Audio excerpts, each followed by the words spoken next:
nervous ko, Dok. Uy, anak, magkamustorya. Andam na ba ka? Andam na. Alright! Kung sa school pa hatod sundo, bawal ka lumabas Stricto ng bahay. Stricto So, si Daddy. Oh. Bait to others. Kay maldita mo kay ko, Dok. Ay, dili ba kanang oldie girl manggo na marang strong personality. Oh, old school Old school Korean to. Yes, so adja. Oh, so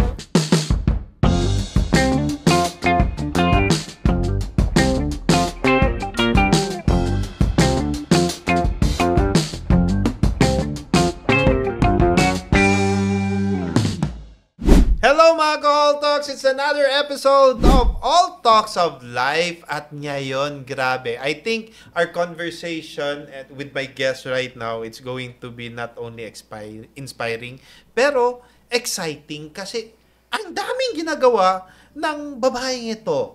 Well, she is a dentist by profession, pero sa mga nakakakilala sa kanya at naabutan siya, former beauty queen ito, former flight attendant, and currently, sa kanyang pagiging dentista, hindi lang siya nagpa-practice ng kanyang dentistry, but she is also an educator, a businesswoman in the field of dentistry, and at the same time, a speaker.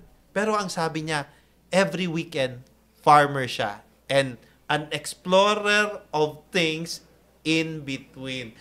It's so nice to have her here, Dr. Maria Rhea Lagunay Horfilia. Tama? Yes, tama. Rhea na lang, haba kasi ng pangalan mo. Yes. Doc Ray, kumusta? Ayos lang. Nervous ko, Dok. Uy, anak, magkamustorya in front. Hindi, overwhelmed lang ko. Just, I was invited here by you. Kanang wala na ako na ginaisip. Abi na ako, joke lang to before yung gingon. Your life is colorful. Yes. Your life is colorful. And yun ang iilan sa mga pag-uusapan natin dito sa All Talks of Life. Tanong ko sa'yo, andam na ba ka? Andam na. Alright! Why is Rhea like that? Yung tipong masayahin na tao, gusto gumagawa nito, hindi nagsasettle sa isang bagay lang. Why? Siguro I'm the Rhea na who wants something more. You want more. Masayahin ako because I want everything to be positive in life. Kaya nga, di ba, Doc, if you're always sad and then galit ka sa mundo, di ba, makapangit man na. So, yeah, they always ask me, nganong bata mang katanahon? Siyempre, you have to be positive in life. Dapat happy lang.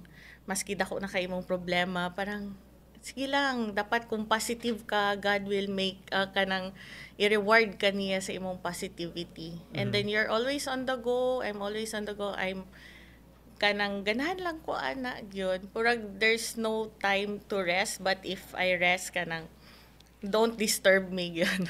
Okay. So pag kailangan ka mag-me time ups, pwede do not disturb. Okay? Yes. Pag lumabas ka, again, energize and you do a lot of things. Yes. Ray, sa journey mo sa life, how old are you? Gusto mo bang sabihin kung anong edad mo dito? I'm already 42 years old. 42 years old. Yes. Pero still young. Sa 42 years mo ng existence, ang dami mo ng pinagdaanan.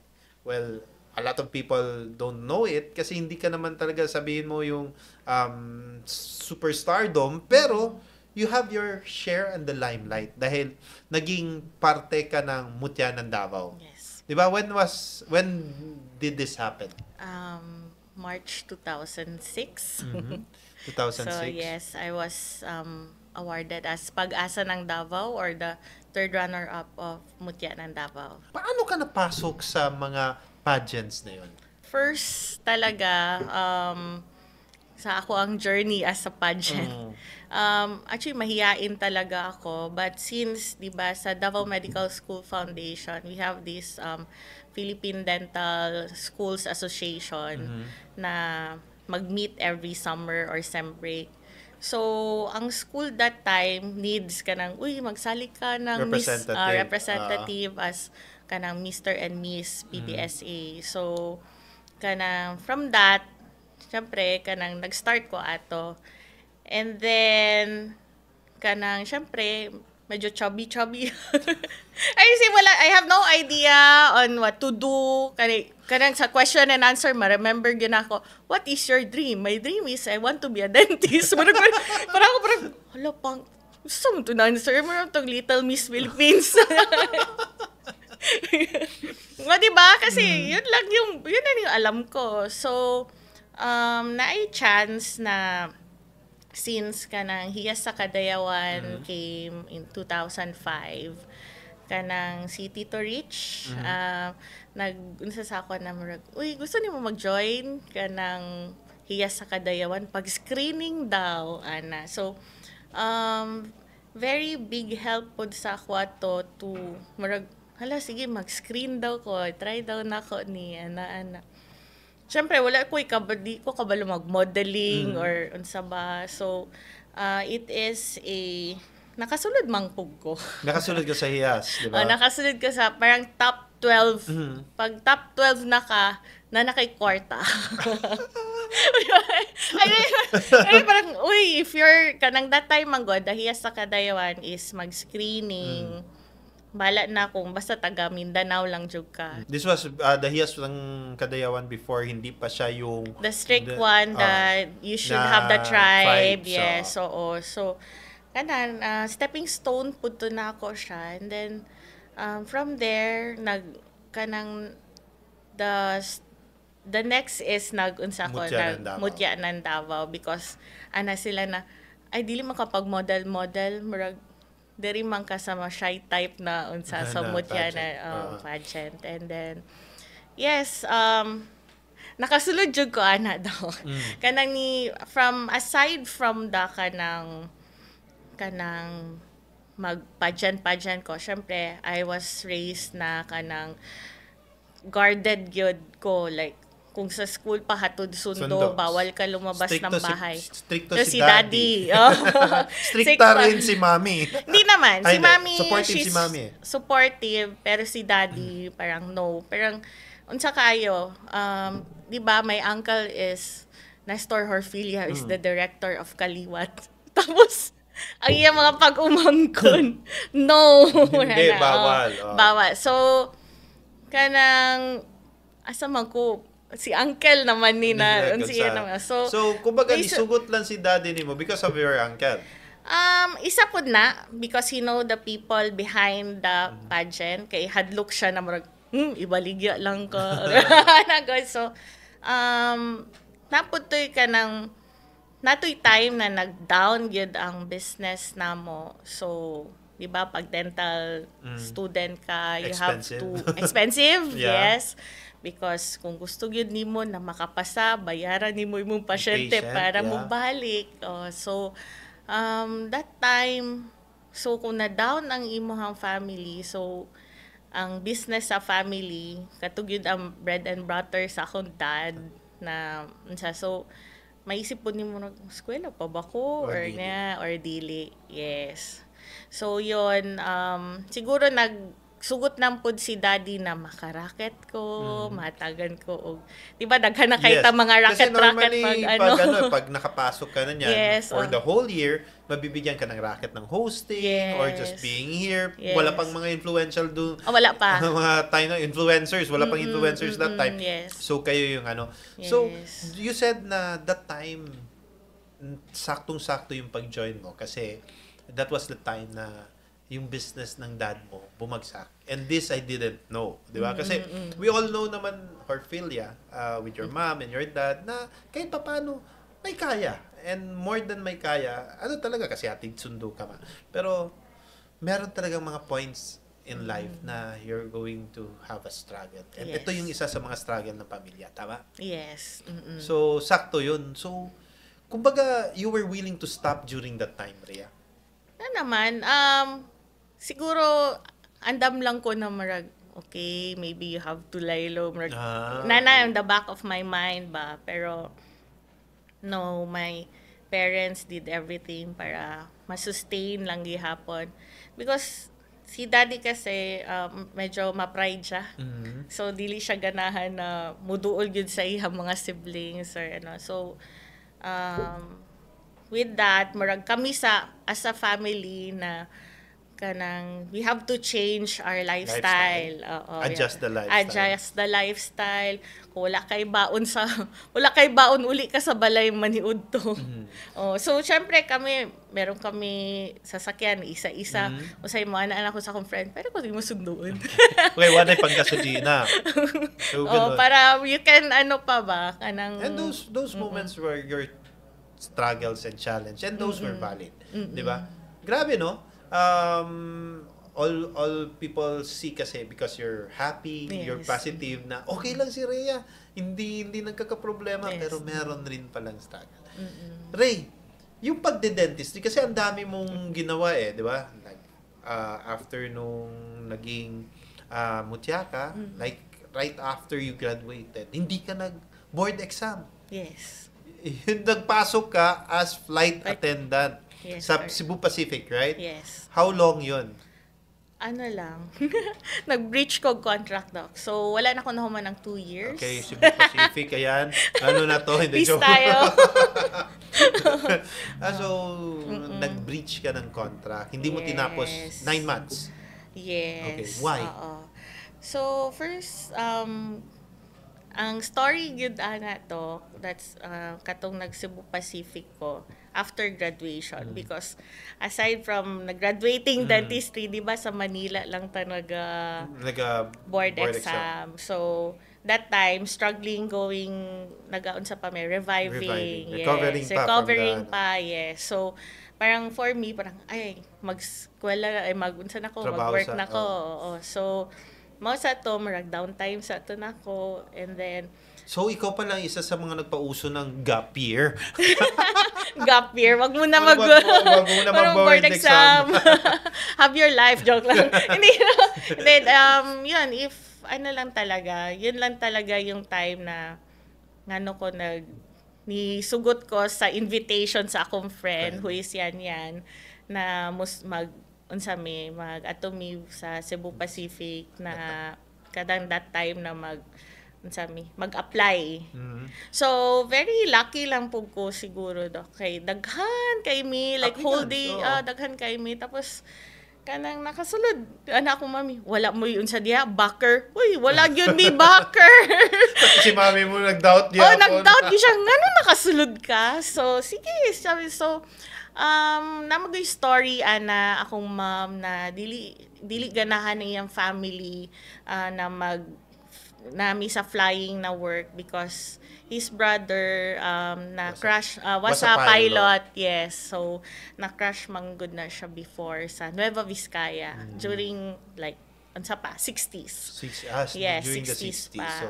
So murag tragic kay to sa family na akong uncle na crash. So wala gyud parang every time magtawag siya sa ako murag unsa man mag-quit na ka. So ayun, parang unsa siya ba, worry gyud siya, like not only her pero ang iyahang akong mga uncle, so akong auntie. Which is valid naman kasi may nangyari. So you were forced to quit.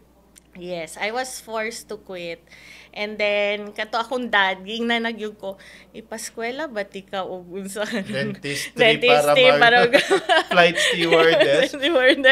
Pero ako naman it was a passion. I love flying. Mao gyud to kung nalang ko given a chance ko international to. Uy, I love traveling yun. You love exploring. I love exploring places and things. Yes, and then actually being a flight attendant kanang unsa ko, Doc, kanang well-grounded kay 'di ba suguon man ka.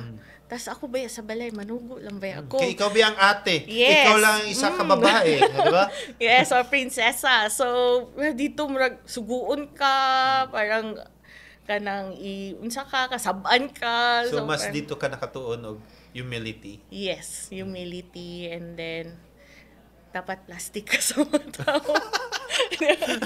Inom muna tayo ng kape na nasa plastic ka pa.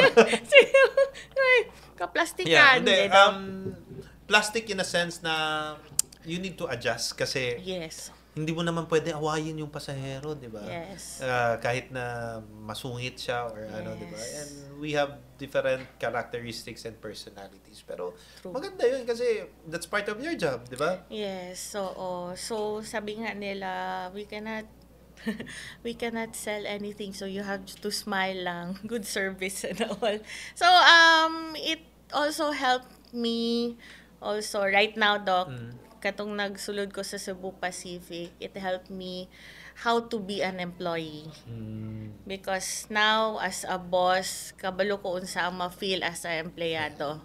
Yes, kabalo ko na the time na nag-Cebu Pacific ko, sige, pasok ka ng Cebu Pacific, pero lahat ng allowance mo, cut off na. Ano akong parents? Oo, kasi tatrabaho ka na. Trabaho ka na. Saan And gusto mo? Tama din yung sabi ni daddy mo kasi from the very start, I guess your mom is a big influence in choosing your profession, Yes. di ba? Yeah. Kaya siguro feeling nila rebelde yung pagpasok mo sa Cebu Pacific. Kaya okay, sige, magtrabaho ka na diyan, cut off ang allowance mo, okay? Nung 9 months na bumalik ka, binalik naman ang allowance mo. Kung trabaho naman ko as dentist, no? So nag-take ng board exam ka right after nung... Yes, nag-review ko. So nag-apas lang po ko sa review because wala jud ko siyempre magpaalam-paalam tas ang iyo na po no. Medyo kulang pa ang sa that time understaff pa sila. So that time kana murag kung parents. So nag-apas lang ko sa review and then actually, it help also sa training sa Cebu Pacific and then sa akong review. It helped my ganing studying skills. The discipline. The discipline, because if you enter as a cabin crew or flight attendant, you have to have the training and the exam should be perfect. Diba? So, parang, dili man ani sa school. So, I have to study good. Focus good ko sa kanang board exam kay kailangan mo pasa ka wala kay fallback. Then you became a dentist. Yes. But before tayo magpunta doon sa kwento ng dentista hanggang sa ngayon, gusto mo talaga ang pagiging dentista? O you were forced by your mom? I was forced. Sandali baka bisitahon ko niya unyang gabi. Yes. I was forced to be a dentist. Kay mag-dentistry ka or dili ka mag-college. Old school. Old school, yes. Kanang dako ko sa ana na style. Like, karon iba naman kung ano yung gusto mo. Pero, before kasi, very obedient. Dapat obedient yung ka. So, I was raised as, diba, since eldest ko, ate ka, you should be the leader. You should, parang kung kasalanan sa imo igsoon, ikaw gyapon na sala. Oo. So, dapat good girl ka and all. So, ako, obedient ko sa ako man. Sige, mag-dentistry na lang ko. Okay. So, mas pinili mo. Because your dad is in, di ba? Ano siya? Engineer, so, businessman. So, between dentistry and engineer, mas madali ang science. Yun yung nasa isip mo. Hindi naman, Doc. Mahirap siya, pero i-challenge na akong sarili. Dok, walay choice. Hindi ka pa nga nakontento right after, nag-specialize ka pa nga di ba? Yes. So, after you graduated, passed the board exam, nag-flight attendant, passed the board exam, nag-practice ka na sa clinic ng mom mo? Yes, Dok. For 2 years, pinag-isipan kung unsa ba ang specialization and then daghang mga trainings na gina-attenan. I was given na opportunity na kanang mag-open ang PIDO. So siguro na unsa lang sa ako ng pediatric dentistry because daghan nag-aadto kay mami na kauban nilang kids. Tas si mami ikaw na lang, anak. Ikaw na. Hila ko. Pinasa ng nanay mo ang mahirap na trabaho sa'yo. Yes. Oo. So, ma-handle niya kasi yung kids na paano niya nagagawa? So, she's a general dentist. Pero, di ba, before, the old school is... wala namang specialization pa. Focus on practice lang. Yes. Alam mo ba, Ray, na yun yung pinakaunang specialization na gusto ko na magpedya. And I went to Manila. Dalawa lang nag-offer before yung pinasukan mo at saka yung The government. the government. Yes. So, pumunta ako sa government but hindi ako pwedeng mawala sa Davao kasi kailangan kong buhay ang pamilya ko. Kasi Yes. meron na akong anak, nandiyan na si Sar that time. So, hindi ako makapag-training doon kasi ang requirement that time was 2 weeks ka dapat, 2 weeks ka nandun. So, hindi pwede kasi nagwo-work ako sa ABS-CBN. Well, sabi ko nga, I gave up my dream of becoming a pediatric dentist, pero okay lang. Total naman, yung anak ko naman ang dentist na yan. Kung ano yung kanyang gusto, yun naman. And Yes. I guess that is how parents are. I think yun yung pinagmula ng mama mo na, okay, hindi ako specialist, but ikaw, anong gusto mo? Lahat Yes. yata ng training na gusto mo, okay sila ng okay, no? Yes. Hindi katulad ko pag mag-flight stewardess ka, tanggal ang allowance. Pero pag mag-training, kami magbayad sa training, di True. ba? But, then, nag-pediatric dentist ka. Ilang years yun? First in 2010, 2011, and then na naman kanisa atong PRC na kailangan daw 2 years before you can get the specialization. So, I went back to Manila in 2015 to 2017. Para so, mas mabuo mo yan. so, in short, marag naka 3 years ko. 3 years ka. Oo, yes. Wow. Tapos, ayan, you practice na yung pediatric dentistry. Also, nag-teach ka sa DMSF, right? Yes, for tagal. Gano'n kakatagal nag-teach sa DMSF ba? So, nag-start ako by 2012 na siguro, Doc. 2012, or late 2011. So, 2012 until the 2022. So, 10 years. yes. Oh, dugay na di ay. 10 years din, That's when you decided to stop in DMSF right now because you wanted to do Something else. Still Yes. in teaching, pero Yes. iba na naman na level. Which is you are part of the institution na binibuild nyo ngayon. Ano yung Yes. institution na yun? So, it's the Institute of Dental Medicine Davao. So, it is a venue that we're a group of dentists that we teach. We love to teach. So, we wanted a venue, a perfect venue for, ayaw lang namin lang parang nalanta sa coffee shop, magusata. So, we build a place to have a perfect venue na we can teach postgraduate studies. So, yun, it's short in all courses. short courses yes, in different disciplines. Yes. Like we have ortho. I heard that Doc Gami Urbi is part of it, and Yes. Doc Hafid Milan. Yes. Diba? Ang saya. Yung mga younger parang brothers and sister ko sa DMSF dati, ngayon nakikita ko na ganyan. At saka mentor natin. Hindi ko younger brother si Doc Gami, ha? For sure. Ninong natin. Yes. So, Ninong. ang saya pala, you found your passion in Yes. dentistry pa rin. Kumbaga, nilove mo yung ginawa mo. Yes. But more to that, it's giving value to others yung gusto mo. Ray, may tanong ako sa'yo kasi your mom has been a big part of your life, Yes. especially your career. I think your whole life, di ba? Para bang every time makita kita, maalala ko si mami mo, di ba? Kung gaano ka, although si mami mo very malumanay, ikaw naman medyo mas hyperactive ka ng konti. Pero nandiyan pa rin yung pagka mami mo. And your mom passed away kailan yun? 2018. Dami mo rin pinagdaanan, di ba? Yes. Yung isa sa mga pinakamasakit siguro na nangyari sa buhay mo is when you heard that your mom was sick of pancreatic cancer. Yes. Kwento mo sa amin kung ano yung struggles mo during that time. All Talks of Life would like to thank Miss Bridget. Cozy vibe and upbeat atmosphere, perfect for day-to-night mingling and dining. Ken Howell Multimedia Services. Cool Smiles Dental Clinic. Changing smiles, changing lives. Hag Tags. And Vibe Multimedia.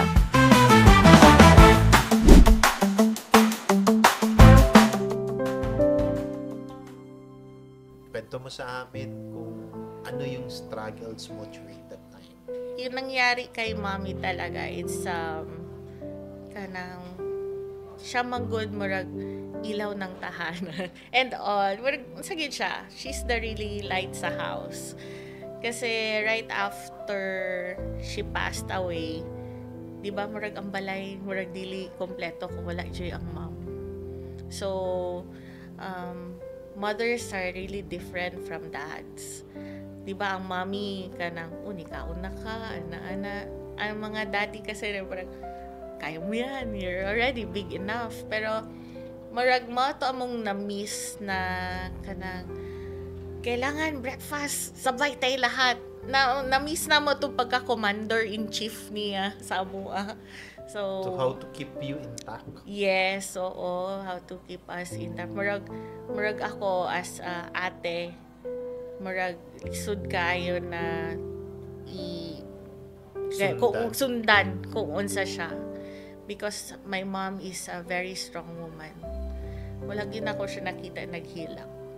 Really? Yeah. Pero siguro na siya mga kanang early man siya nag-asawa. So, uso man ang mga problema nila sa ilang marriage. Pero, kakampi niya ako sa mga ganyan. So, kanang very, unsa siya sa mua, muragin siya, muramig na pilay na wala siya. So, very kanang isa pa diha is before she left us, murag kabalo na gay mi na murag iya naming gihan ay. Ana. Pero we're not ready na kanang naaday siya sakit na Agian.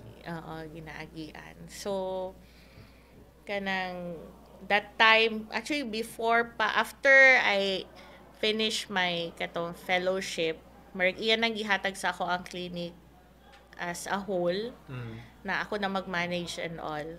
So katong pag-pass away niya, actually katong nag-adto na siya sa US for treatment, wala na ko nalisuran to manage the clinic.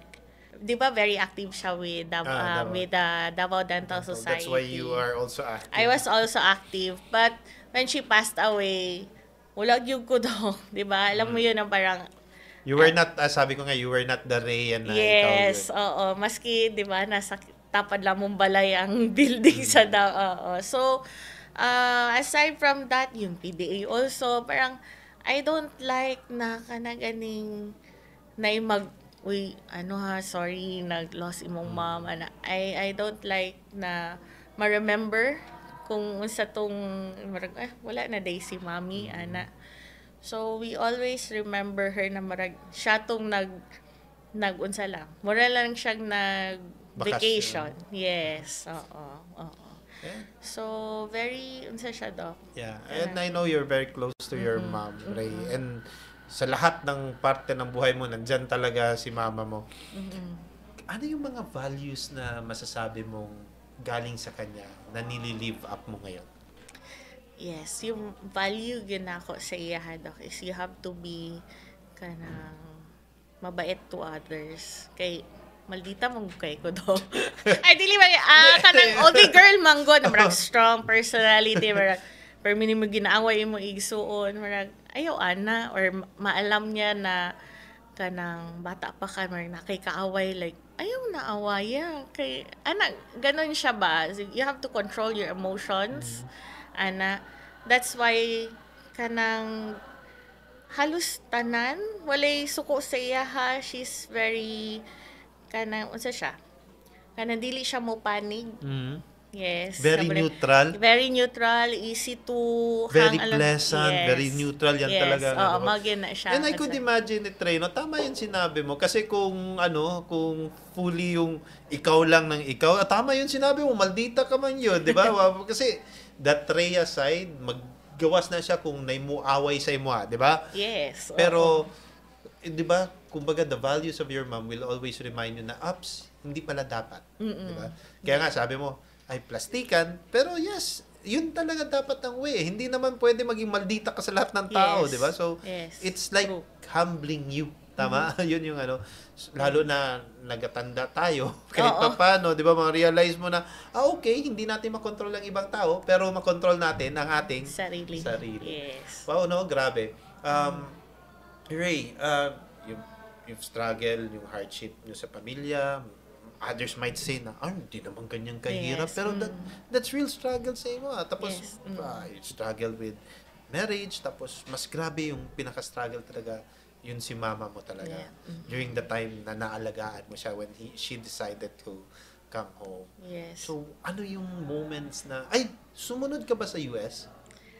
Yes, Doc. Pero for ano pa, murag mga after a few months pa kay na expire man ang visa. So, okay. yeah, we kanang nag-renew sa me before ubanan Muna siya. sila. Oo. So, nakita mo when she was struggling in pain? Actually, Doc, dun sa US kasi, they don't treat cancer patients as kanang pareha sa atong cancer patient. Kailan siya alalayan, kailan siya naka-wheelchair. It's a different environment there. An approach, yes. Kasi sila mismo nagakuha lang ng kanilang medicine sa parang tanong lang ng what type of cancer you have. Ana lang ka-casual. Natin ni sila yung cancer tanan. So, nakita lang na ako iyang struggle judo katong when she stopped her medication. And decided to go home in the Philippines. Yes. So, katong nana siya diri, you can see na kanang deteriorate na, kanang wala na siya kaila sa ako mga sister-in-law. So, nagsabay-sabay na di ang Alzheimer's at saka ang during her struggle, kanang ma-feel yun na murag, unsa kay lami kay na naman, murag, kanang imong pain, unta kanang ako amo ana lang, ma-transfer na lang kasi she's already nana siya yung mga fentanyl, morphine, and then unsa gihapon she's pain pa rin. So na-ready lang na she's going to pass o kanang gusto na niya mag-give up kasi sabi na namin na kaya pa, sabi niya hindi ko na kaya. Pero yung nasa US siya, parang yung first pa na parang fighting tayo. Sige, fighting. So, hinimang to siya. Yes. So, fighting ta. Pero, yung nagdating yung tayo na parang, sige mi. Parang ako, sige mi, kaya ko to. Ganyan. So, pero kay daddy lang siya hindi nagpaalam. Sa amin lang mga kapatid. Tuloy ko na lang to. If you get the chance to talk to your mom, meron ka bang gustong sabihin sa kanya na hindi mo nasabi when she was alive? Ano yun? Thank you. I always say I love you. Like, Mami, good night, I love you. Pero, saying thank you because hindi ako naniniwala before na, di ba, parang dapat makinig ka sa matatanda because alam nila, yung parang ako lagi rebellious naman. Ay hindi, this is my decision. This is my So, kung ano yung ma-realize ko ngayon kung ano yung nangyayari sa life ko, parang I want to say, thank you. Because of you, I'm here right now.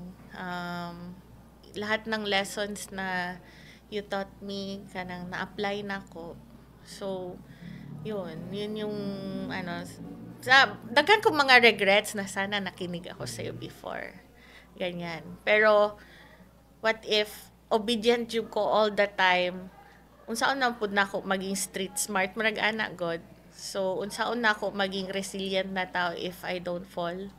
Thank you. Yes. Thank you. Yes, thank and you. I think she hears that. Yes. Kasi nakikita na niya on how responsible you are right now, Rhea, di ba? After ilang years of going here, going there. But right now, you're leaving her legacy, especially in dentistry. Yes. Di ba? In dentistry. Isa sa mga bagay na naiwan din niya sa'yo is actually one shot. Yes, one shot. Di ba? Yes. Kasi magkasama kami doon as incorporators. Tapos, syempre, when she passed away, napasa yun sa'yo, di ba? Yes. And now, you are part of ano ba? Marketing, the marketing specialist. And ikaw nilagay doon. It's because of your experience, okay? Yes. So, with parang pinaghalo lahat, 'di ba? Hindi lang siya practice ng dentistry, hindi lang siya pagtuturo even in business. And in this part, ano yung nakikita mong kumbaga, regalo doon sa iniwan ni mama mo pagdating sa one shot? The regalo niya doon sa one shot, since is a business, so yung dividendo doon. Yung dividendo. Dividendo daw. Sana marinig ng asawa ko na may share ako sa dividendo na yon. Yeah, but it comes with a responsibility. Yes. Diba? Oo. And I could remember when they started one shot. Sila yung nagsimula yan. Sa second batch lang ako. It was just one branch. Tapos now it's growing. And everything is heading towards digital dentistry. Yes. And nauna si One Shot, di ba? Yes. At ikaw yung parang, kumbaga, ikaw yung speaker nung parte na yun di ba? Sana mas dumami pa ang One Shot, di ba? Yes. Sana dumami pa and then we can maging digital na tayo sana. Yeah, actually yun naman yung joke natin na dividendo, it's just a reward of what we have. But actually I think the real purpose of putting up One Shot is for other dentists to have an opportunity na hindi lang yung practice nila ang kanilang magkaroon ng reward sa kanilang ginagawa, but even to join forces to have a better practice, di ba? Yun naman. Tama ba yun? Yes. Not just better practice but also helps the patient comfort din, Doc. Because it's digital, it's fast. And then, kung fast, kung digital, and then, basi easy to diagnose to po. If there's one mantra or purpose, why you're doing those things, ano yun? Ang mantra talaga is, di ba, God will not give you,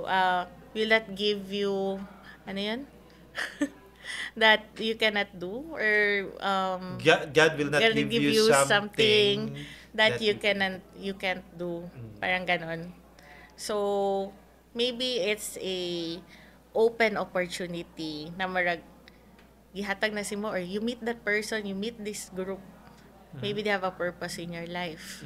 Marag ana. So, dili mo po na ihatag ni God sa imuha, kundi dili mo kaya. Yeah, actually it's not, di ba? Dili lang na positive lang tanan niya ginahatag. Usay ginahatag po ni God na marag, i-down mo na kita kay baka masyado ka nang mayabang, i-down mo na kita. So kasi, maybe you can tama yun, sabi mo kasi, sabi nga, di ba, if you pray for strength, hindi ka naman bigyan ng Diyos ng strength, bibigyan ka niya ng challenges para ma-test niya ang strength mo. Yes. Di ba? Oo. So you believe in that. Yun yung yes, kinanghahawakan. Oo. So you have to cut the wings nato ni Be. Kasi next time, unsa na po na siya mag-struggle or can do something more good or ansa. So, at your age, Rhea, at your state of life right now, where do you find joy and happiness?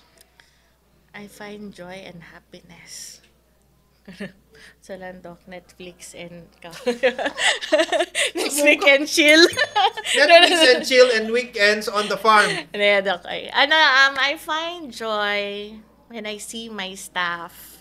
Actually, not for myself.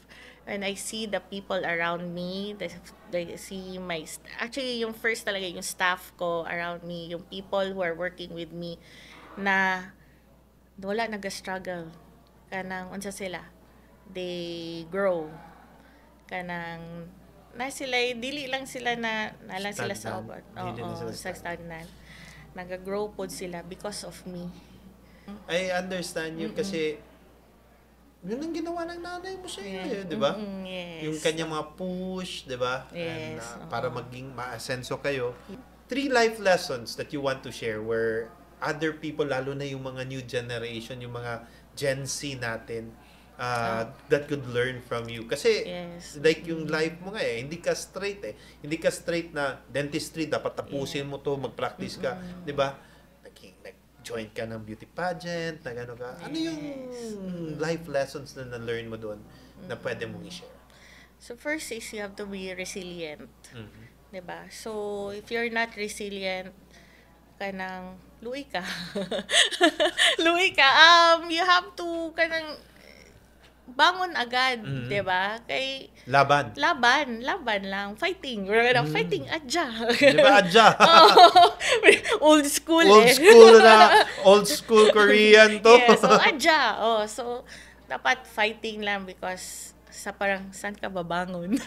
Diba? Ana God. So, dapat you need to be resilient first. Yes, you have to be resilient. First, you have to kanang kung sabi mo nga Doc, kung saan Gen Z karon, resilient ka, you don't have time to be depressed.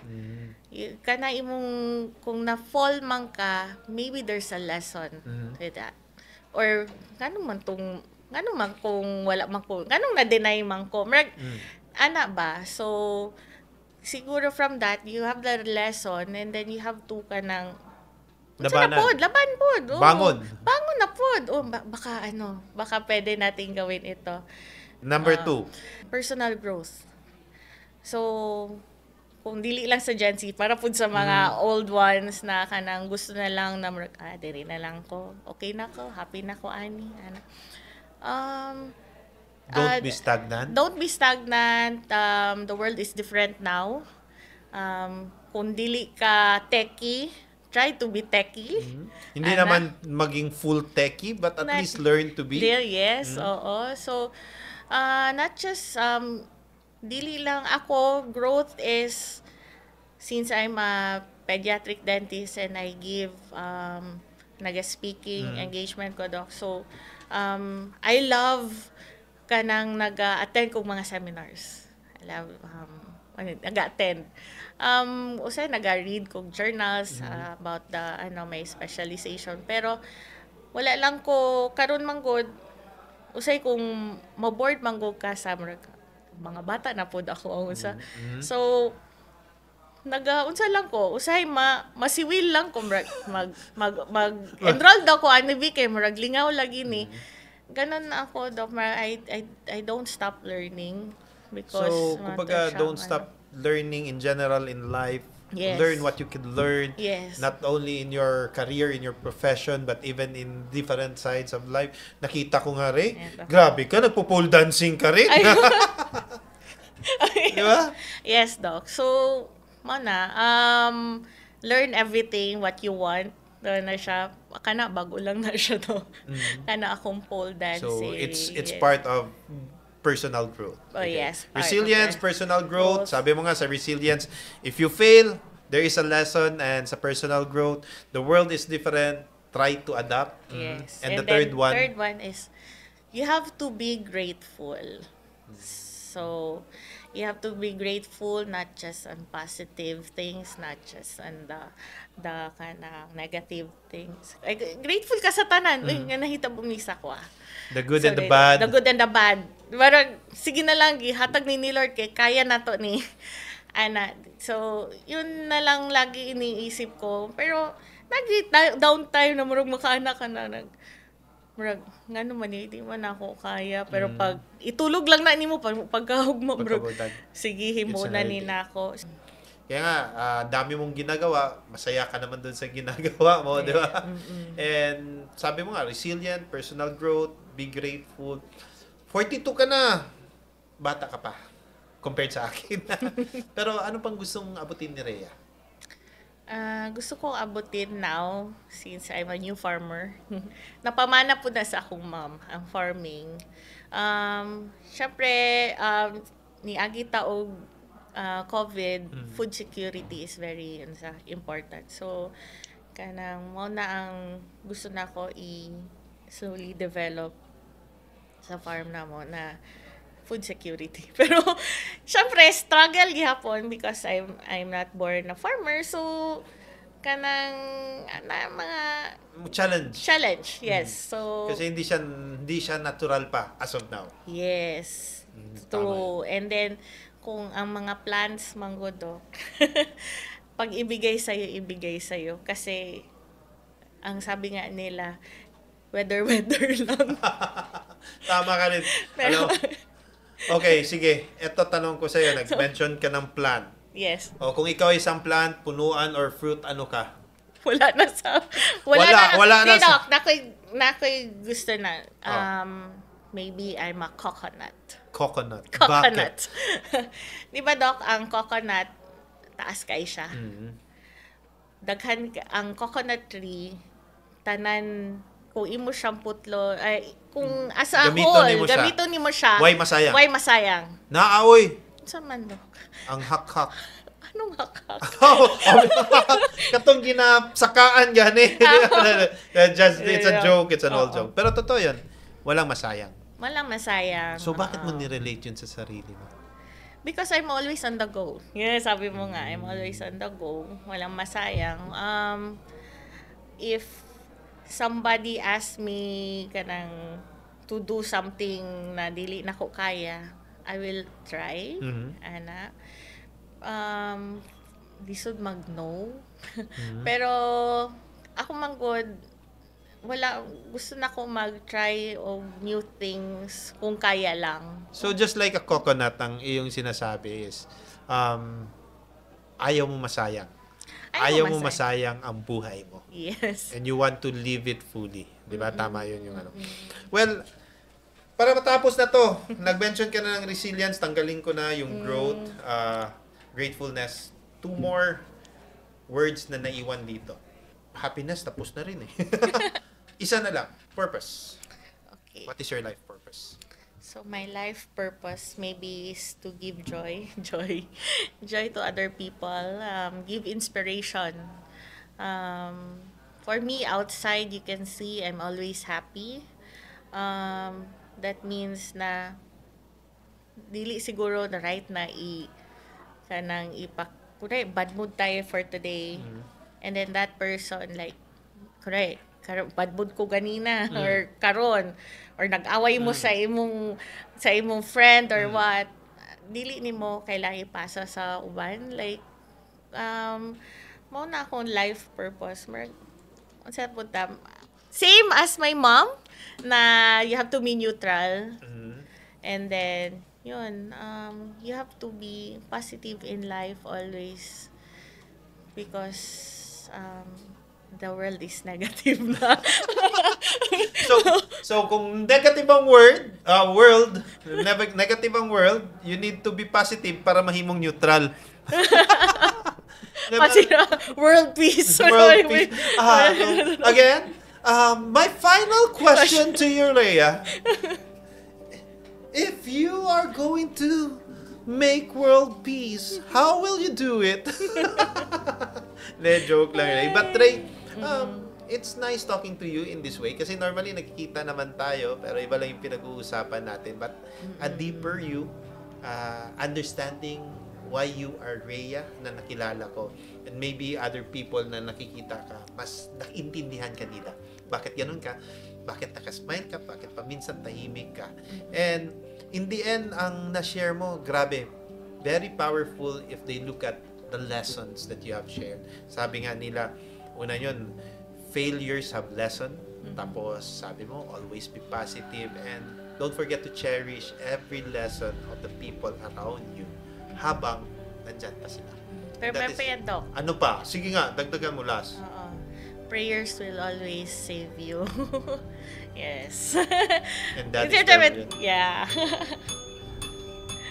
Prayers will always save you. Yes. Amen. Amen. Thank you for putting an exclamation point in what you've shared. Prayers will always save you. Thank you, Rhea. Doc Ray, thank you talaga. Thank you, guys. Alam ko hindi ka komportable kasi pinilit lang kita, pero thank you for saying yes. Guys, just like Doc Rhea, ang dami niyang pinagdaanan. Makikita mo sa aura niya, nakasmile, masaya parate. Pero, yung struggles, nandyan yan. What you need to do is you need to be, sabi nga niya, neutral. Huwag mo nang ipasa yung mga challenges na dumadaan sa iyo sa ibang tao. But share what is good. Share what could make others happy. Share what others could see as something positive. Because dito sa buhay natin, yun lang ating pwedeng ibigay. To share love. And don't forget that prayers will always save you at the end. So, all glory to our Creator. This has been Rovic Cosito para sa All Talks of Life. See you next week. Bye! Be awesome all the time. Thanks, Ray.